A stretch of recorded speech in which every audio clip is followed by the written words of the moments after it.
The wedding planner didn't ask if I was enjoying the filet mignon. She didn't compliment the flowers. She didn't ask whether I needed another glass of champagne. She leaned close enough that I could smell peppermint on her breath and quietly said, "Mrs. Carter, your card on file was declined.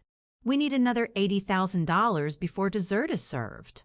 I stared at her. 80? What? She blinked. "The remaining balance. Your son said you were paying." My son. Tyler, who had hugged me less than 20 minutes earlier, who had looked me in the eyes and thanked me for everything. At that exact moment, 2 waiters stopped rolling out the dessert carts. The bartender looked toward the planner. The band stopped between songs. 800 eyes weren't on me yet, but they were about to be. I smiled. I asked the planner one simple question. "Who signed the contract?" She handed me the folder. I read exactly 3 pages, closed it, walked straight to the DJ, and asked for the microphone. By the time I finished speaking, my son's wedding wasn't a wedding anymore. It became the most expensive lesson he'd ever receive. If you had asked anyone on Long Island who Linda Carter was, you would have gotten different answers. Restaurant owner, businesswoman, the woman who donated meals every Thanksgiving, the lady who remembered every employee's birthday, the boss who never raised her voice. Few people would have said what she considered herself first. Tyler's mother. I had opened my first restaurant at 28 with money borrowed against a tiny house that barely had working heat. Back then, I washed dishes after closing because I couldn't afford another employee. Some nights I slept in the office. Other nights I cried in the walk-in refrigerator where nobody could hear me. Success didn't happen quickly. It happened one 14-hour shift at a time. 26 years later, those long nights became 6 restaurants across Long Island. Nothing luxurious, nothing flashy, just honest businesses that treated people well. When people assume restaurant owners swim in cash, they don't see payroll every Friday. They don't see broken refrigerators at 2 in the morning. They don't see food costs doubling overnight. Money came. Responsibility came faster. Tyler grew up watching all of it. He knew exactly what every dollar cost. Or at least I believed he did. His father passed away when Tyler was 15. Cancer. Aggressive. Fast. Cruel. After that, it wasn't me and my husband raising a teenager. It was just me. I missed baseball games because suppliers canceled deliveries.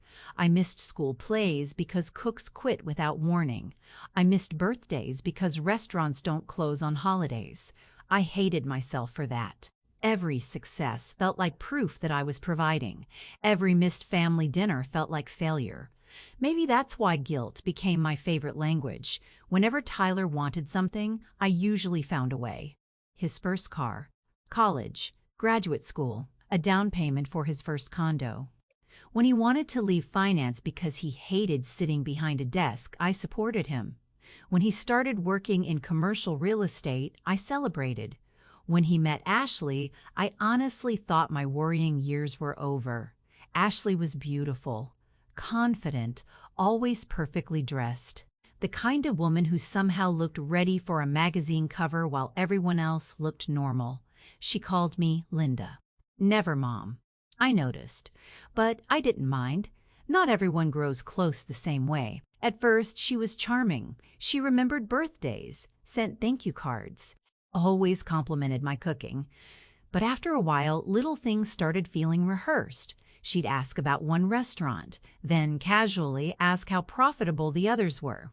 She'd compliment my house, then ask whether it had appreciated in value. She'd mention retirement, then wonder who would eventually inherit the business. None of those questions sounded terrible on their own. Together, they felt strangely organized. I ignored it, because people said I was overly cautious after losing my husband. Maybe I was. Maybe grief teaches you to expect disasters where none exist. Then Tyler proposed. I cried. Ashley cried. Even the waiter cried. It felt perfect for exactly 1 week. The first wedding meeting happened at a vineyard overlooking the water. Ashley had binders, color palettes, fabric samples, imported flowers. designer invitations, a string quartet, ice sculptures, custom cocktails, drone videography, celebrity pastry chef, fireworks. Every idea sounded more expensive than the last. I smiled through most of it, until the planner casually asked, "So, Linda, are you comfortable with the upgraded package?" I looked at her. "I'm sorry?" She looked confused. "The one Tyler approved." Tyler jumped in before she answered. "We're just comparing options, Mom." The planner laughed awkwardly. Ashley quickly changed the subject. "I noticed, but I let it go, because wedding planning is stressful, isn't it?" A few days later, Tyler stopped by one of my restaurants. Not home, not for dinner, my office. He never visited my office unless he needed something. He sat down. Didn't touch the coffee. Didn't smile much. "Mom." Whenever a grown son starts with Mom instead of "Hi, brace yourself." I was wondering if maybe, he paused, you'd consider helping a little more with the wedding. I laughed. "I already gave you the condo." He laughed too, but only for half a second. Ashley wanted live musicians during cocktail hour, then another band after dinner, then fireworks over the marina. I listened quietly. When he finished, I asked one question. "Tyler, how much is this wedding actually going to cost?" He looked away, just for a moment, then smiled. "Oh, we're still figuring that out." And for reasons I couldn't explain, that answer stayed with me long after he left. Because Tyler had never struggled with numbers. So why? Couldn't he answer the simplest one? The next morning, I told myself I was overthinking. Weddings always ran over budget. People got emotional. They made promises they couldn't keep.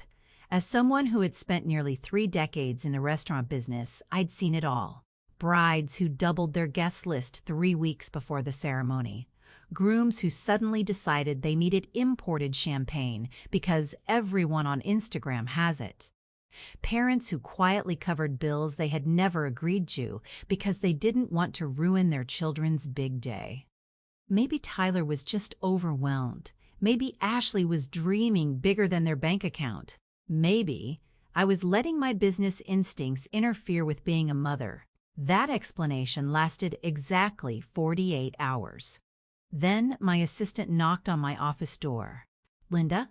I looked up from payroll. "A gentleman from Silver Crest Events is here. He says he just needs your signature." "My signature for what?" "He said you'll know." I frowned. "I don't think I have any meetings." Neither did he. A man in his 40s stepped into my office carrying a leather portfolio. Perfect suit, perfect smile. The kind of smile salespeople learn after 20 years. "Mrs. Carter, pleasure to finally meet you." He extended his hand. "I'm Daniel Foster." I shook it politely. "I'm sorry. Have we met before?" "No, but we've spoken several times through Tyler." That caught my attention. "I see." He opened the portfolio. "I just need your authorization on the final lighting upgrade before we place the order." I stared at him. "The what?" He looked equally confused. "The ballroom lighting package." "I'm afraid you've got the wrong person."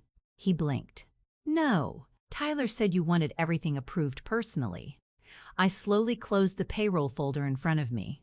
"What exactly do you think I'm approving?" He slid a proposal across my desk. I read the first page, then the second. Then I stopped. Premium architectural lighting, custom LED installation, projection mapping, imported crystal chandeliers, cost $1870.50. I looked back at him. "I've never seen this before." He frowned. "But your office requested revisions." "My office?" "Yes." He reached into the folder again. "This email." He handed me a printed copy. At the bottom, my name, Linda Carter. Restaurant Group Headquarters, my office address, even my office phone number. For one terrifying second, I wondered if someone had hacked my company. Then I noticed something else. The email address wasn't mine. It was missing one letter. Instead of O. Carter, it read Linda Carter of Office, a brand new Gmail account, one I had never created. Someone had built an email designed to look official, close enough that most vendors would never question it. I looked at Daniel. Who gave you this address? Tyler. My stomach tightened. He wasn't guessing. He wasn't assuming. He answered immediately, as though there had never been any doubt. I forced myself to stay calm. Daniel, can I ask you something? Of course. Have you spoken to me personally even once? No. Have you ever heard my voice? No. Have you received a signed contract from me? He hesitated. No. And yet you believed I was personally approving $18,000 in upgrades? His confidence faded. When you put it that way, I smiled. Not because anything was funny, because smiling was easier than letting him see how angry I was becoming. I'm not blaming you. He relaxed slightly. But I'd appreciate copies of every email you've received regarding this wedding. His expression changed again. I don't know if I can release those. I own 6 restaurants. I leaned forward. I sign catering contracts worth more than this every month. I understand vendor confidentiality. I'm simply asking for correspondence that someone falsely claimed came from me. He thought for a moment, then nodded. I suppose that's reasonable. 20 minutes later, he left. And I sat alone in my office, reading, page after page, email after email, every single one signed Linda Carter, except none of them were written the way I wrote.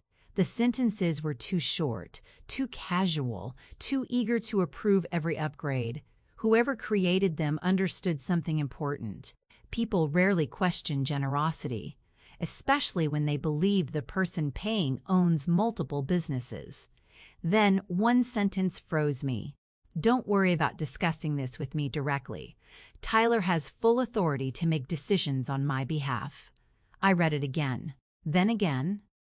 My hands suddenly felt cold. That one sentence changed everything.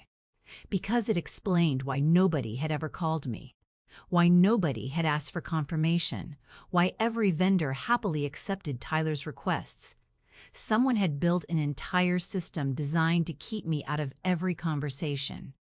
But one question still didn't make sense. Why? If Tyler simply wanted me to help financially, why not ask? I'd never refused to support him before.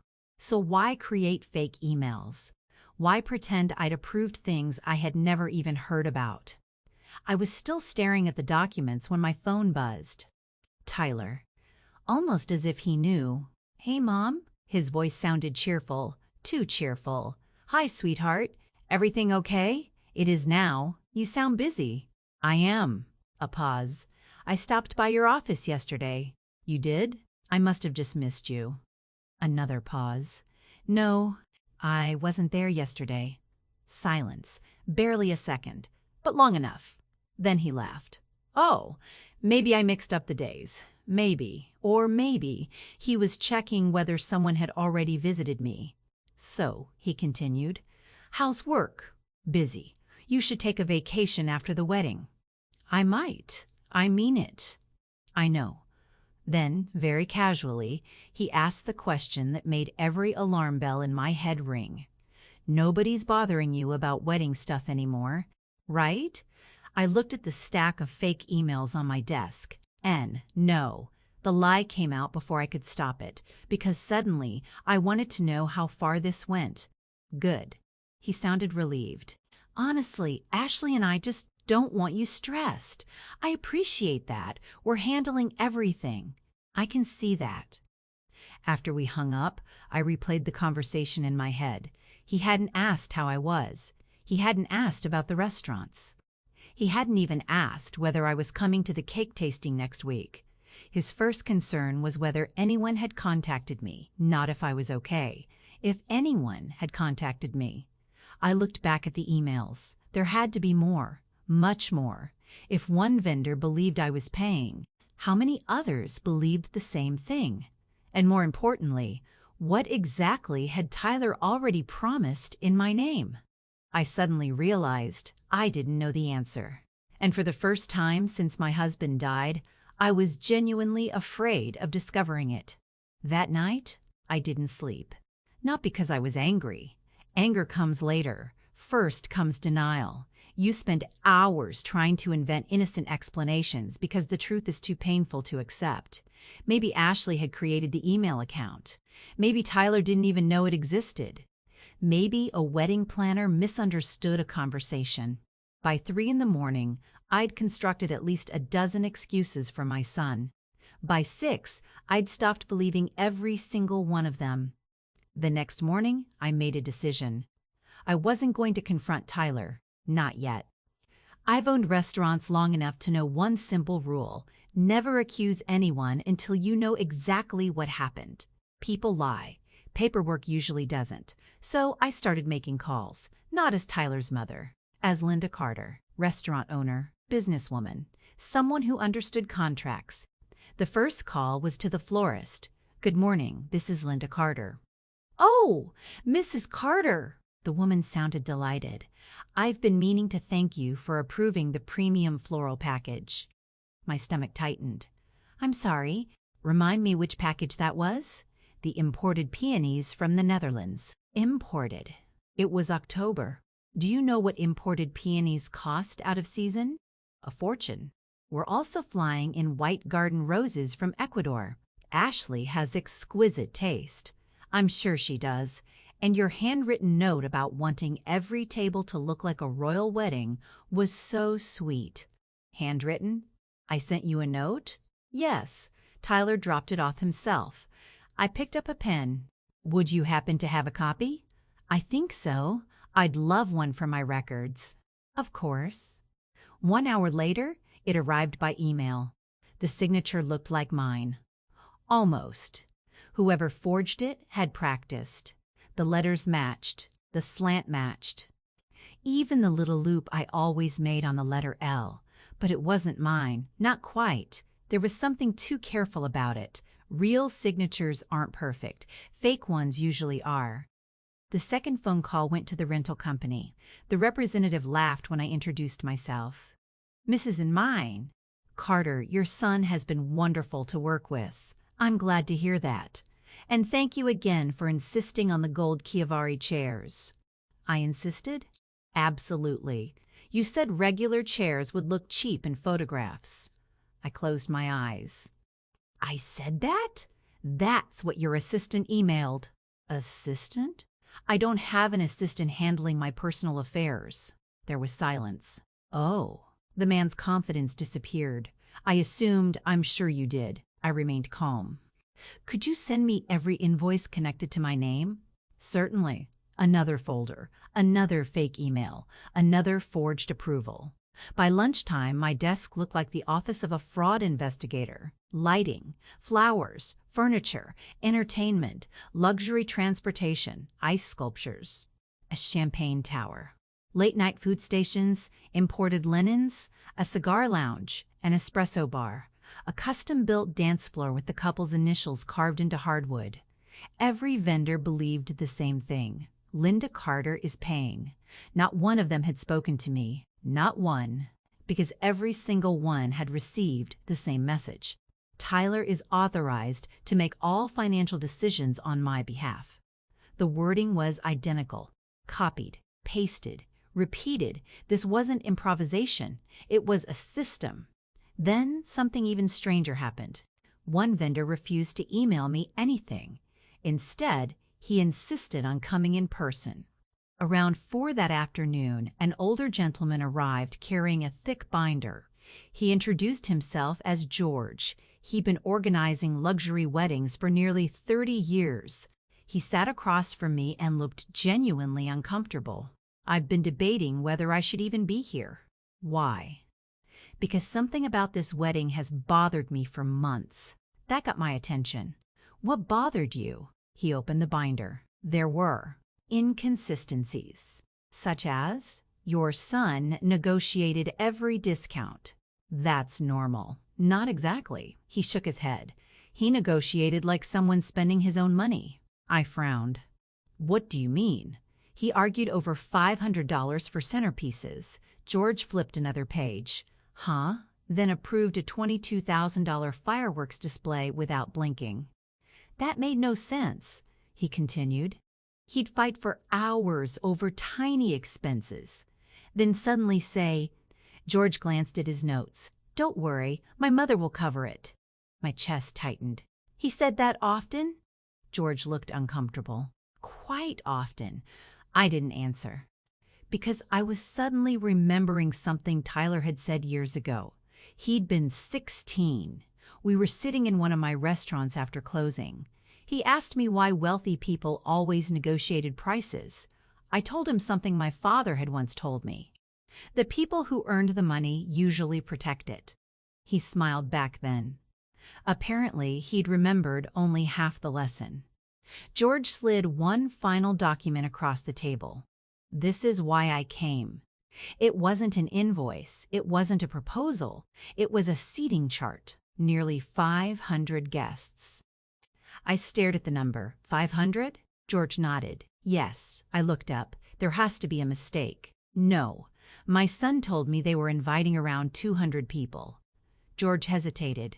I believe that was the original plan. What happened? He sighed. Ashley kept adding people. Friends? Some. Family? Some. Who are the rest? He gave me a look I'll never forget. Influencers. I blinked. What? Social media personalities. He turned another page. Local politicians. Business owners. People Ashley wanted to network with. I couldn't believe what I was hearing. This is a wedding. George nodded slowly. Or a branding event. He didn't answer. He didn't have to. The silence answered for him. After he left, I studied the guest list. I recognized fewer than half the names. Some I'd never heard Tyler mention. Others weren't even from New York. One couple was flying in from Los Angeles, another from Miami, someone else from Dallas. Then I noticed handwritten notes beside several names. Potential investor, luxury realtor, fashion, PR TV, contact. This wasn't about celebrating a marriage. Someone was using the wedding as a networking conference. And I already knew who that someone wasn't. Tyler had never cared about status. Ashley always had. That evening, Tyler called again. Hey, Mom, you sound happy. I am. Good. We finalized the guest count. Oh, yeah, he laughed. Bigger than we expected. How many? There was a pause. About. Another pause. 200. I looked down at the seating chart showing 497 confirmed guests. I said nothing. Mom, I'm here. You okay? I was just thinking. About what?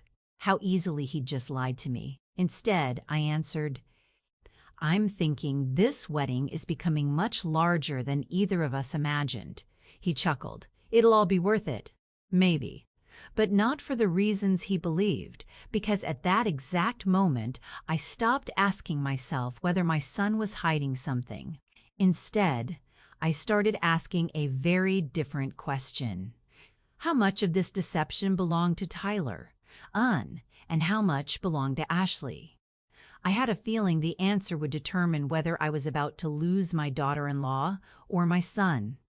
I spent the next week pretending nothing had changed. That was harder than it sounds.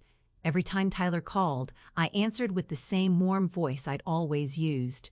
Every time Ashley sent me another Pinterest board full of wedding ideas, I replied with a smiley face and, looks beautiful. Neither of them knew I had an expanding file cabinet in my office labeled simply Wedding. Inside were contracts, invoices, emails, guest lists, vendor notes. Every piece of paper told the same story.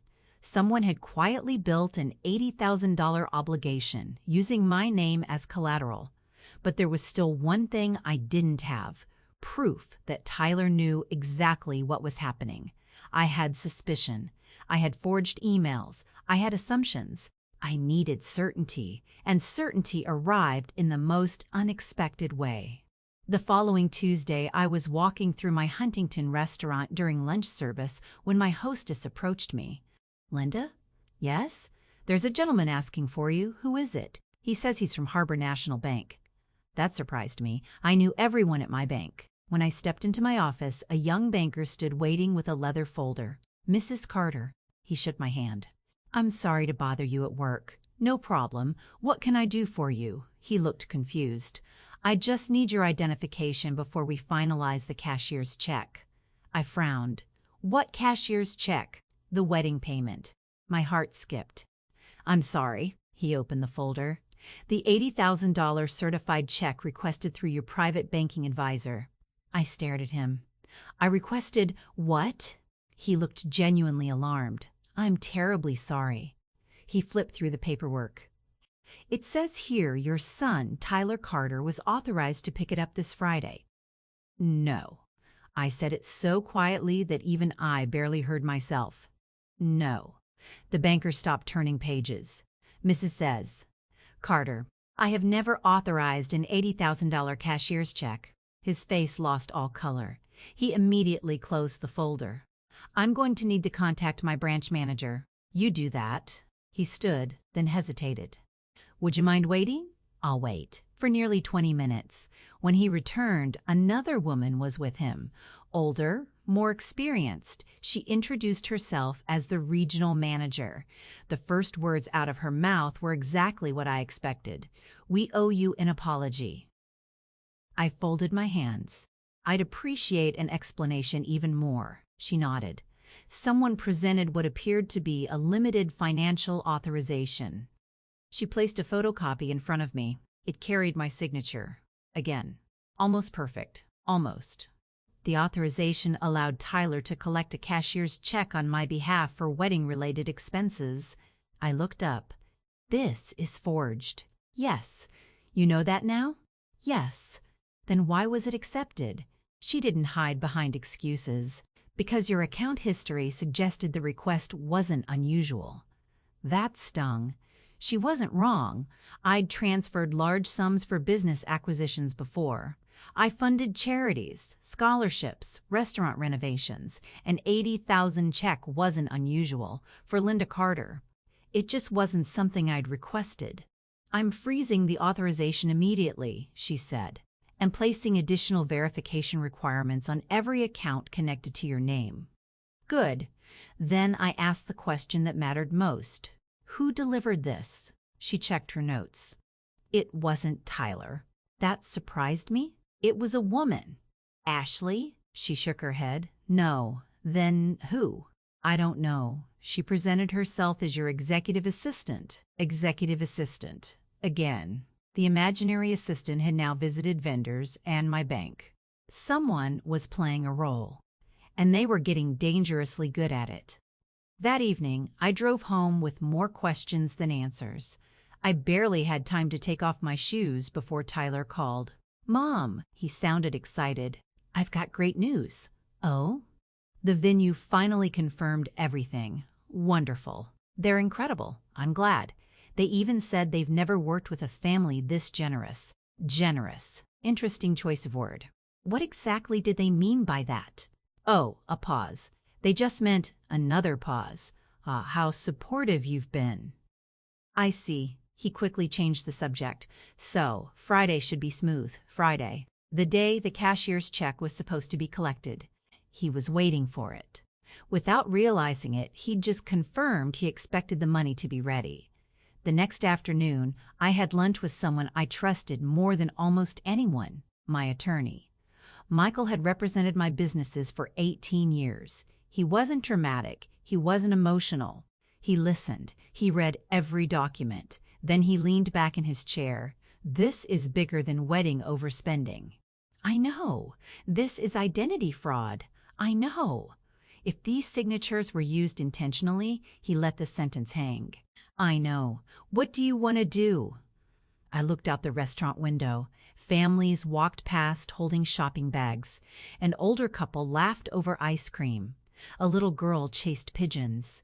Everything outside looked wonderfully ordinary. Inside, my entire family felt like it was coming apart. I don't want to destroy my son's life, Michael nodded. But I also refuse to finance a lie. He smiled slightly. Those are two very different goals. I know. You may have to choose. I hated that he was right. Before leaving, Michael asked one final question. Has Tyler ever directly asked you to pay for the wedding? I thought about it, really thought. No, not once. He'd asked me to help. He'd talked about support. He'd assumed things, hinted, avoided numbers. But he had never actually said, "Mom, will you pay for the entire wedding?" That realization mattered, because it suggested something unsettling. Maybe Tyler had been carefully avoiding explicit lies. Maybe he preferred letting everyone else make assumptions. Legally, that could matter. Morally, it changed nothing. 3 days before the wedding, my phone rang. The caller ID read, Grand Harbor Estate. The venue, I answered. Linda Carter speaking. Mrs. Carter. The coordinator sounded cheerful. We're just confirming the payment schedule, I smiled to myself. What payment schedule? The remaining balance, of course. And when is that due? The day of the wedding. Who told you I'd be paying that day? Silence. Then, your future daughter-in-law? Not Tyler. Ashley. The coordinator continued. She said you preferred handling large payments in person. I see. And she specifically requested that we approach you discreetly during the reception. My fingers tightened around the phone. During the reception? Yes. So the bride and groom wouldn't have to worry about financial details on their special day. I thanked her, hung up, and sat perfectly still. Now I understood everything. They hadn't planned to tell me beforehand. They hadn't planned to ask. They intended to place me in front of 500 guests with an unpaid $80,000 bill, counting on one thing: that I would never embarrass my son on his wedding day. It wasn't just a financial trap. It was a social trap. Pay quietly or become the villain. I slowly walked into my study, opened the safe. Inside was a small velvet box, the keys to the luxury Manhattan apartment I'd purchased as their wedding gift. I picked them up, turned them over in my hand, then placed them in my purse. Something told me I might need them before the night was over. The wedding was 5 days away. I stopped calling, stopped asking questions, stopped pretending I was part of the planning. If Tyler or Ashley noticed, they didn't mention it. In fact, they seemed almost relieved. That bothered me more than anything. Most brides want their future mother-in-law involved. Ashley seemed to prefer that I stay as far away from the details as possible. Now I knew why. The fewer questions I asked, the fewer lies they had to tell. That Thursday evening, Ashley invited me to the final rehearsal dinner. "It'll be small," she said over the phone. "Just immediate family." When I arrived, small apparently meant 40 people. The room was filled with champagne, photographers, and people I had never met. Ashley floated through the crowd in an ivory designer dress that probably cost more than my first car. She kissed me on the cheek. "Linda, you made it. I wouldn't miss it. I've been so busy, I can imagine." She linked her arm through mine. "Come on. There are people dying to meet you." Interesting choice of words. Not me, my wallet. The first man she introduced me to owned a luxury real estate company in Manhattan. The second managed a private investment fund. The third owned a chain of cosmetic clinics. Every introduction sounded strangely similar. "This is Tyler's mom. She built an incredible restaurant empire. You two should definitely talk." It felt less like a family gathering and more like a business conference. Then Ashley said something that made every conversation around us fade into the background. "We're hoping Linda will retire soon." I turned toward her. "Oh?" She smiled brightly. "She deserves it." Several people nodded. Ashley continued. "Tyler has so many exciting ideas for expanding the family business." The family business? That was news to me. Tyler had never worked for my company. Not one day. He'd built his own career. By choice. The investor beside us smiled. "That's wonderful." Ashley laughed. "I keep telling him he was born to run restaurants." I looked at Tyler across the room. He was laughing with 2 groomsmen, completely unaware of the conversation, or pretending to be. Later that evening, Tyler finally joined us. Ashley wrapped an arm around him. "Weren't we just talking about the restaurants?" He smiled. "Were you?" Ashley nodded enthusiastically. "I told everyone you'll eventually take over." For the first time all evening, I watched Tyler hesitate, only for a second. Then he smiled. We'll see. We'll see. Not, Mom and I haven't discussed that. Not, that's not the plan. Just, we'll see. It wasn't a lie, but it wasn't the truth either. He was becoming very good at living in that space. Dinner began. The speeches followed. Ashley's father stood first. He thanked everyone, especially me. Linda has been unbelievably generous. People applauded. I smiled politely. Then he added something unexpected. Not every mother would give so much to make her son's dream wedding possible. More applause. Every head turned toward me. I raised my glass, said nothing. Inside, I felt something crack, because now I understood. This wasn't just something Ashley and Tyler had been saying privately. Both families believed I was paying. The story had spread so naturally that nobody questioned it. Somewhere along the way, a lie had become accepted fact. After dinner, people drifted toward the terrace overlooking the water. I stayed inside. George, the wedding coordinator who had warned me days earlier, walked over quietly. "You look like you're carrying the weight of the room." "I probably am." He glanced around before lowering his voice. "I thought you'd want to know." "What?" The guest count changed again. I laughed. "Let me guess, it grew." He nodded. 523. I stared at him. "I thought we were at 497. "We were." "Who adds 26 people 3 days before a wedding?" George gave a tired smile. "The bride." I shook my head. At this point, I looked around the lavish room. "I don't think she's planning a marriage." George sighed. "I've coordinated nearly 1,000 weddings, and I've learned something." "What?" "The bigger the performance, the more terrified someone usually is that people won't be impressed." His words stayed with me, because, for the first time, I wondered whether Ashley's obsession with luxury wasn't confidence at all. Maybe it was insecurity. Maybe she believed appearances could build the life she wanted, even if they were borrowed. As I prepared to leave, Ashley caught me near the entrance. "Oh!" She reached into her purse. I almost forgot. She handed me a sealed envelope. "What's this? A little surprise. For me?" She grinned. "Open it at home." I waited until I was sitting in my car. Then I opened it. Inside was a beautifully designed card. Heavy cream-colored paper, gold foil lettering. At first glance, it looked like a thank you note. Then I read it. "Linda, thank you for making our dream wedding possible. Your generosity has shown us what unconditional love looks like. We'll never forget everything you've done for us. Love always." Tyler and Ashley folded behind it was another piece of paper, a payment schedule, every major vendor, every remaining balance, every due date, total outstanding balance, $81,034.7.62. Across the bottom, someone had written in elegant handwriting, "We'll take care of reimbursements after the honeymoon." Reimbursements. I read that sentence 3 times. Reimbursements from whom? They hadn't paid anything yet. What exactly were they planning to reimburse? Then it hit me. They expected me to cover everything immediately and hoped they'd pay me back someday, or at least claim they intended to. It wasn't just manipulation, it was rationalization. They'd convinced themselves they weren't taking advantage of me.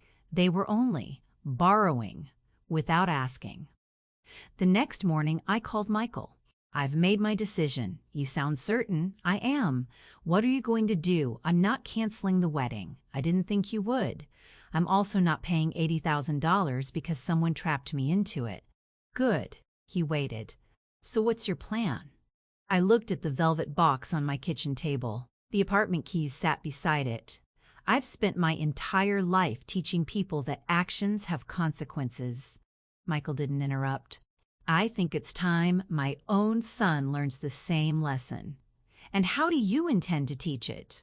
I smiled for the first time in weeks. "I'm going to let the wedding happen. The entire wedding. The vows, the photographs, the first dance, the speeches, everything." Then I paused. But the reception, I looked out the window, is going to end very differently than they planned. Michael was silent for several seconds. Finally, he asked, "Have you already decided what you're going to say?" I looked down at the envelope again, then at the apartment keys, then at the growing folder of forged documents. Not yet. But I know exactly when I'm going to say it. People assume betrayal announces itself. It doesn't. Most of the time, it hides behind ordinary Tuesday afternoons, a quick phone call, a casual smile, a sentence that doesn't seem important until weeks later. Looking back, I can point to 100 moments when I should have realized something was wrong. But one afternoon keeps replaying in my mind more than any other. It happened exactly 3 weeks before the wedding, and at the time I thought it was one of the sweetest things my son had ever done. Tyler invited me to lunch, just the two of us. No Ashley, no wedding planner, no guest lists, no conversations about flowers or venues, just mother and son. He picked one of my own restaurants, the first one I'd ever opened. The place where he'd done homework in the corner booth while I balanced invoices after closing. When I walked in, he was already waiting. He stood and hugged me, a real hug, longer than usual. For a moment, he wasn't a groom planning a luxury wedding. He was my little boy again. "You look tired," he said.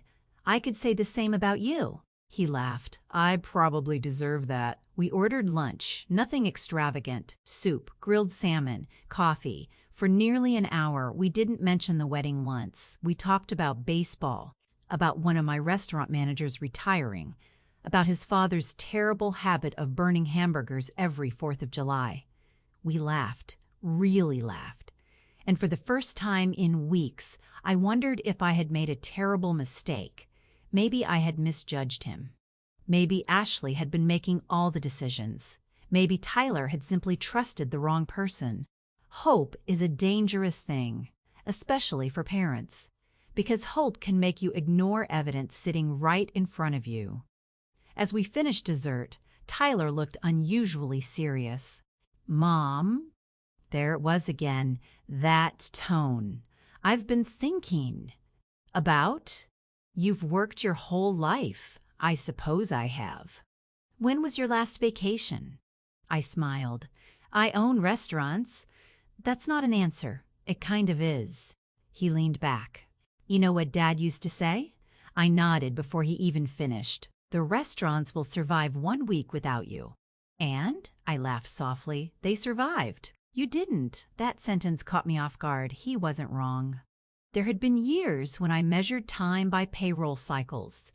Years when Christmas dinner happened on December 27th because that was the first evening I got home before midnight. I had missed a lot. Too much. "I don't blame you," Tyler said quietly. "I know why you did it." My eyes stung. "I wish I'd told you that sooner." For a moment, I forgot every fake email, every forged signature, every suspicious invoice, because this conversation felt real. Then he reached into his jacket. "I brought you something." He slid a small envelope across the table. Inside was a photograph, an old one. Tyler couldn't have been more than 8 years old. He was wearing an oversized chef's hat, standing on a milk crate behind the dessert counter in my first restaurant. Chocolate frosting covered half his face. His father stood beside him laughing. I hadn't seen that picture in years. "Where did you find this?" "It was in Dad's toolbox." I smiled. "He kept photographs in his toolbox?" "He hid everything in there." That sounded exactly like my husband.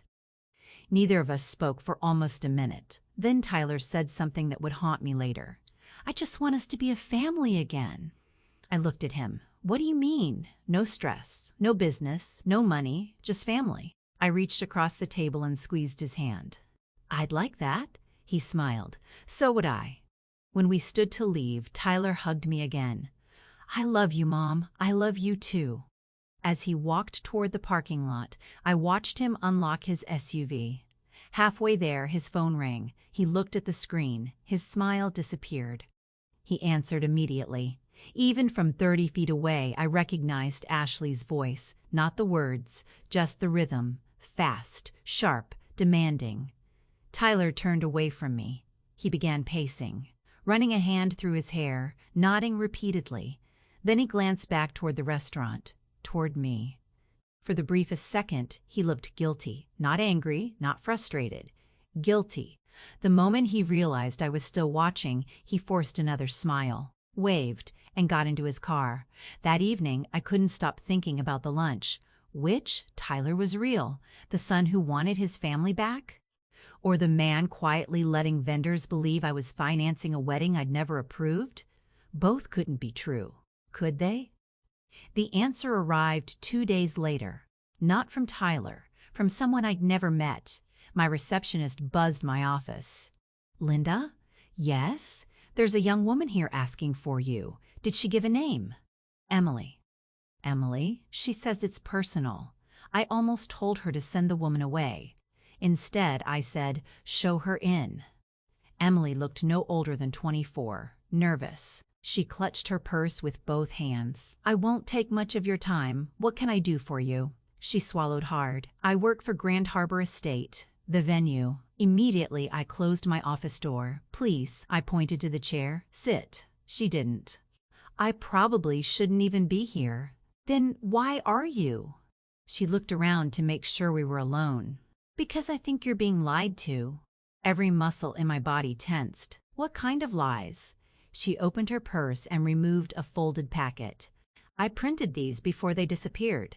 "Disappeared?" "My manager told us to delete the email chain." "Why?" "I don't know." She handed me the papers. At the top, Ashley, the wedding planner, the venue manager, and someone using the fake Linda Carter email. I began reading. The first messages were exactly what I expected. Guest counts, menu changes, payment schedules. Then one message stopped me cold. It had been sent by Ashley.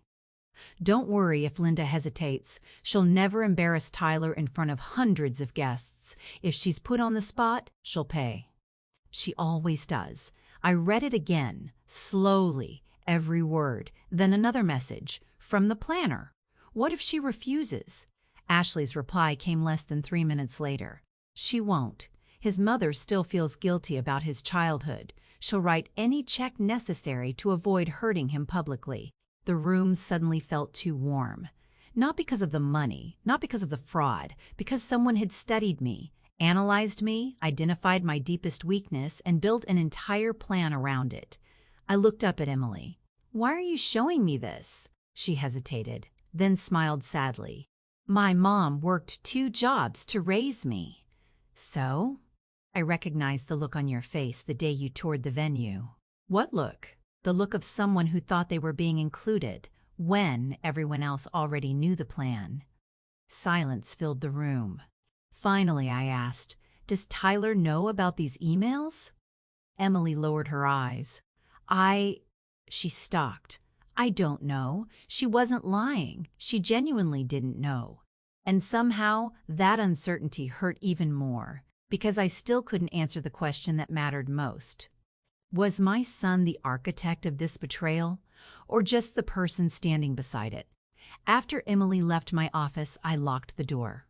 I read the emails again, then a third time. Every sentence led back to the same conclusion. Ashley had counted on one thing, not my money, my reputation. She believed I'd rather lose $80,000 than let 500 guests watch my son's wedding collapse. The frightening part? She wasn't entirely wrong. 3 weeks earlier, I probably would have written the check, not because I agreed with it, because I couldn't bear the thought of Tyler standing in front of everyone, humiliated on what was supposed to be the happiest day of his life. Ashley understood something about mothers. Sometimes we mistake protecting our children for loving them. That evening, I drove to my attorney's office. Michael was waiting with 2 thick folders. "You look like you've made peace with something." "I have. Good or bad?" I finally stopped asking how this happened. "And?" "Now I'm asking what happens next." He nodded. "I've reviewed everything. The forged signatures? Enough evidence to concern a prosecutor. The bank authorization?" He nodded again. "The fake email account? Traceable." "So, I looked him in the eyes. If I wanted to press charges, you could. The room fell silent. Michael didn't pressure me. He knew me too well. Finally, he asked, "But that's not why you're here, is it?" "No. What do you want?" I answered without hesitation. "I want the truth. And if the truth destroys your family?" I looked down at the wedding invitation lying on his desk. Heavy ivory paper, gold lettering, a celebration built on lies. "My family is already broken. We're just the last people to admit it." Michael opened a smaller envelope. I prepared something. Inside was a single-page letter. "What is this?" "A notice withdrawing any financial authorization made in your name." I read it. Simple, clear, legally airtight. "If any vendor attempts to collect payment from you without your written approval," he tapped the page, "this document makes your position unmistakable." I folded it carefully. "And the bank?" "They've already flagged your accounts. No cashier's check?" He smiled. "Not unless you personally request one." Good. The next afternoon, Tyler stopped by my house unexpectedly. He looked exhausted, dark circles under his eyes. His tie was crooked. For a second, he reminded me of the teenager who used to stay up all night studying for exams. "You okay?" I asked. He forced a smile. "Just tired." "Wedding planning?" He laughed weakly. "You have no idea." "I probably don't." He stood in my kitchen, staring at the family photos on the refrigerator. One picture caught his attention. It was the three of us, me, him, his father, taken at Jones Beach 20 years earlier. Dad was holding Tyler on his shoulders. Both of them were laughing. "I miss him," Tyler said quietly. "So do I." He would have known what to do. "About the wedding?" "About everything." There was a long silence. Then he asked something I wasn't expecting. "Mom?" "Yes?" "Have I ever disappointed you?" The question hit me harder than any forged document. I wanted to answer immediately. Instead, I asked one back. "Why would you ask that?" He shrugged. "I don't know." "You do know." He looked away. "I guess." He rubbed the back of his neck. "I've been making a lot of decisions lately. That's part of growing up. What if they're the wrong decisions?" Every instinct in me wanted to tell him everything. The fake emails, the forged signatures, the bank, the venue. Instead, I said the only thing I could say honestly. "Then you fix them." He nodded slowly. "Even if it's embarrassing?" "Especially then." He smiled. But it wasn't the smile of a confident groom. It was the smile of someone hoping he'd never have to take his own advice. On Friday afternoon, my phone rang. It was George. "The ballroom is ready." "How does it look?" He laughed. "Like something out of a movie." "That expensive? You have no idea." He hesitated. "I probably shouldn't tell you this." "What?" "They added another champagne tower." "Another?" The bride said one wasn't dramatic enough.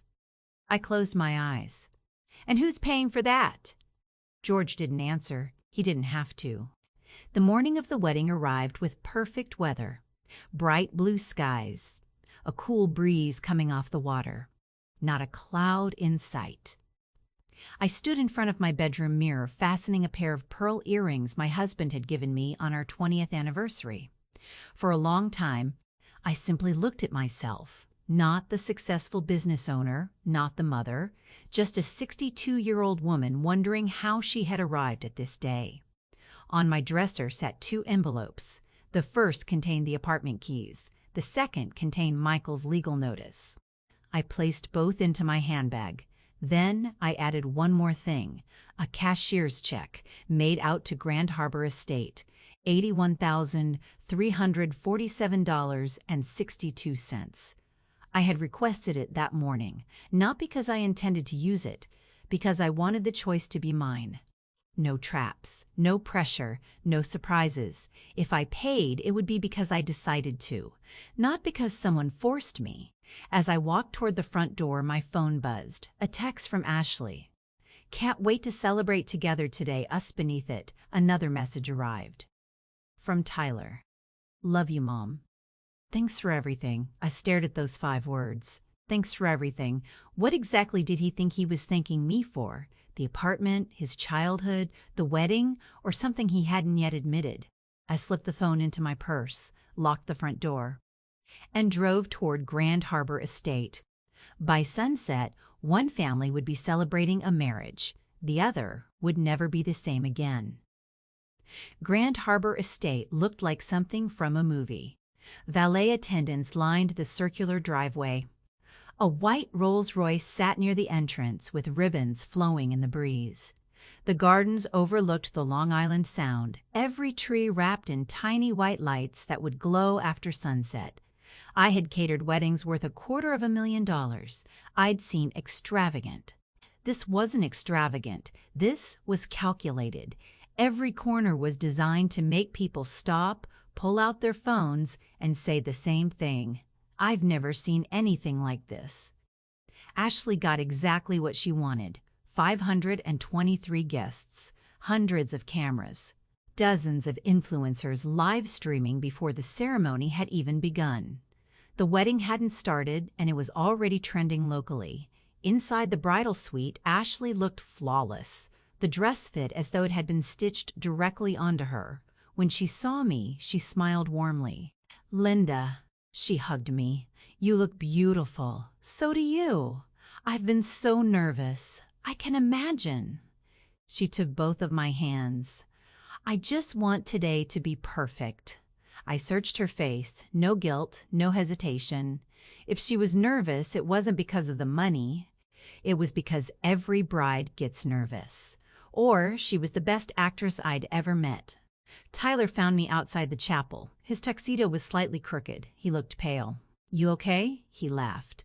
"I think I'm about to throw up." I smiled. "That's normal." He hugged me tightly. "I'm really glad you're here. So am I." He stepped back. "There were moments during planning," he hesitated, "when I thought maybe you were upset with me." I looked at him. I was. His smile faded. "But I also love you." His shoulders relaxed. "I love you too." Before he could say another word, the wedding coordinator called him away. As he disappeared through the doors, I couldn't stop thinking about that conversation. If he truly believed I'd been paying for everything, why did he seem relieved that I had simply shown up? The ceremony began exactly on time. The quartet played softly. Guests stood. Ashley walked down the aisle beneath an arch of white roses. Tyler cried before she even reached him. Not politely, not for the cameras, real tears, the kind you can't fake. For the first time since this nightmare had begun, I believed their love was genuine.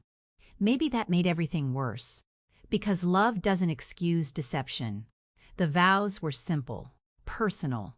Neither mentioned money, neither mentioned gifts, neither mentioned success. They spoke about loyalty, trust, building a future together.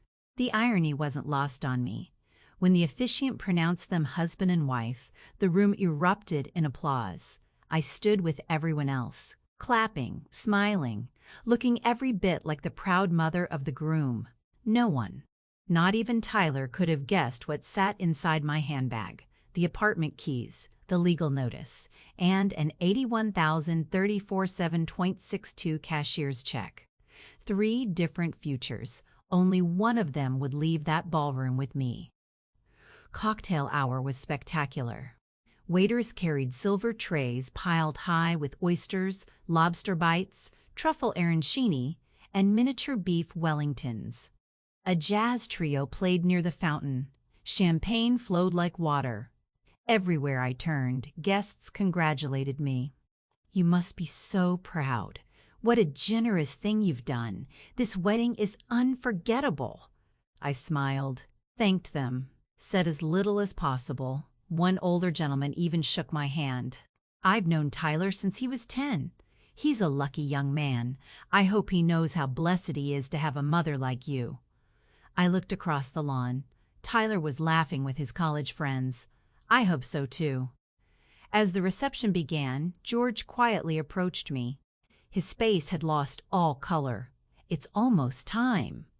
I glanced toward the ballroom. "What happened?"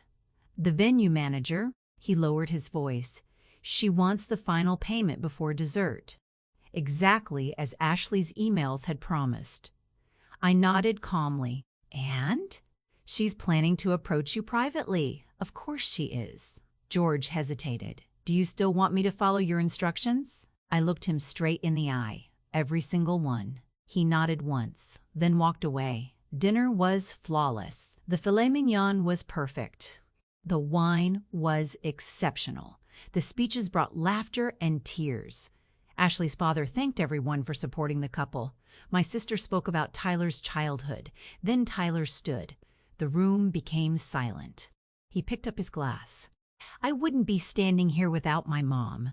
The guests applauded. He smiled at me. My father taught me how to dream. He paused. My mother taught me how to work. More applause. I know I don't say it enough, his voice cracked, but thank you for believing in me. For a moment, I almost forgot everything. Almost. Then he added one sentence. And thank you. He looked directly at me. For making today possible. The ballroom erupted. People stood. They applauded. Several guests turned toward me, smiling. I slowly stood, raised my glass, and smiled back. No one noticed that I never took a sip. The band began playing. The dance floor filled. Servers wheeled out towering dessert displays. Then I saw her. The venue manager, black suit, leather folder tucked beneath one arm. Walking directly toward my table, exactly on schedule, she stopped beside me and smiled professionally. Mrs. Carter? Yes? I'm terribly sorry to interrupt. I stood. Would you excuse us for a moment? She nodded gratefully. I just need your signature. And the remaining balance. She opened the folder. Final amount due, $81,347.62. As Ashley explained, she whispered, you preferred handling this discreetly during the reception. I looked at the amount, then at the ballroom. 500 guests laughing, eating, celebrating, completely unaware. I reached into my handbag. The venue manager smiled with relief. She assumed I was reaching for the cashier's check. Instead, I took out my reading glasses, carefully read every page, closed the folder, then asked one question. Who signed this contract? She pointed to Tyler's signature. And who agreed to pay it? She pointed to the fake authorization bearing my forged signature. I see. I handed the folder back. I'm not signing anything. The smile disappeared from her face. I'm sorry? I never approved these charges. Her voice dropped even lower. Mrs. Carter, perhaps we shouldn't discuss this here. I agree. She visibly relaxed. I'll find a private room. I smiled politely. No, I have a much better idea. Before she could respond, I turned and began walking toward the stage, where the DJ was introducing the next dance. He looked at me, surprised, as I climbed the steps. I leaned close and said just 6 words. May I borrow the microphone? He glanced toward the newlyweds, then back at me. Without realizing it, he handed me the one thing that was about to change every life in that room. The DJ smiled politely and handed me the microphone. Ladies and gentlemen, he whispered, thinking I wanted to make a surprise toast, please welcome the groom's mother. The ballroom erupted into applause. 500 people turned toward me. Crystal chandeliers shimmered overhead. Champagne glasses caught the light. The band stepped back. Someone even shouted, "Speech!" I smiled, the same smile I'd worn all evening, calm, warm, completely controlled. Good evening, everyone. The room quieted instantly. I promise I won't keep you long. A few guests laughed. So many of you have been kind enough to congratulate me tonight. I looked around the ballroom. You've thanked me for my generosity. More smiles, more nods. I appreciate your kind words. I paused. But before the evening continues, I need to clear up one very important misunderstanding. Tyler looked confused. Ashley slowly lowered her champagne glass. I've just been informed that the venue is waiting for an $81,000 payment. The room became noticeably quieter. A few guests exchanged puzzled looks. I continued. Apparently, I've also been informed that everyone involved believed I agreed to pay that bill. Now there was no laughter, no clinking glasses, nothing, just silence. I looked directly at Tyler, then at Ashley. I never made that promise. Ashley stood immediately. Linda, I gently raised my hand. Please, you've had months to speak. I've had 30 seconds. The room didn't move. Even the photographers had lowered their cameras. I held up the leather folder. This contract contains approvals sent from an email address that does not belong to me. I pulled out one printed page. It contains signatures I never signed. Another page. It contains financial authorizations I never approved. A murmur spread through the ballroom. Ashley took 2 quick steps toward the stage. This isn't the time. I looked at her calmly. No, it became the time. The moment someone decided to make me responsible for $81,000 without asking me. Tyler walked toward the stage. He looked completely lost. Mom, his voice barely carried across the room. What is this? I turned to him. That's exactly what I've been trying to figure out. He frowned. What are you talking about? I handed him one of the forged emails. He stared at it, then another. His face changed. What? He looked back at Ashley. What is this? Ashley didn't answer. Instead, she looked at me. You're humiliating us. I nodded once. You're right. I am. Because someone built a plan around the belief that I would rather be humiliated quietly than tell the truth publicly. I let that sentence settle over the room. They were almost right. Ashley climbed onto the stage. Her smile was gone. This is a misunderstanding. I looked at her. Wonderful. Then explain the fake email account. She opened her mouth. Nothing came out. The forged signatures. Silence. The woman who visited my bank pretending to be my executive assistant. She stared at me. You've been spying on us. No. I've been verifying what people kept claiming I approved. Tyler turned sharply toward her. Ashley?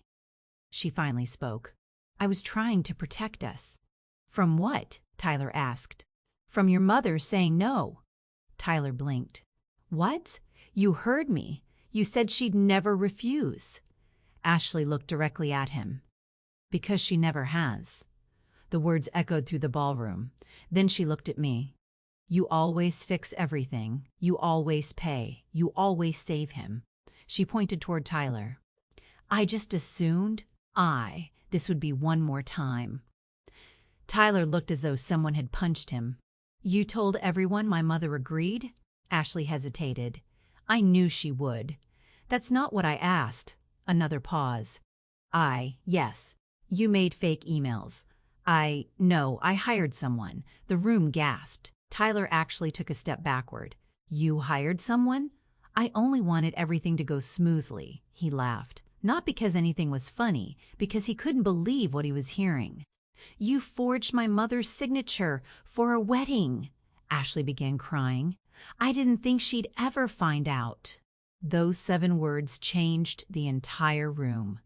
Not, I didn't do it. Not, it's a mistake. But, I didn't think she'd ever find out. Tyler turned toward me. His face was white. Mom, I swear to you, I didn't know. I searched his eyes. For the first time all evening, I believed him. He knew I would help. He assumed I was paying. But this had gone far beyond assumptions. He looked at Ashley again. You told me everything was approved. It was going to be. You said Mom wanted to surprise us? I thought she would. You thought? His voice finally broke. You built our wedding on what you thought. The ballroom remained silent. No music, no dancing. 500 guests watching a family come apart in real time. I reached into my handbag, slowly.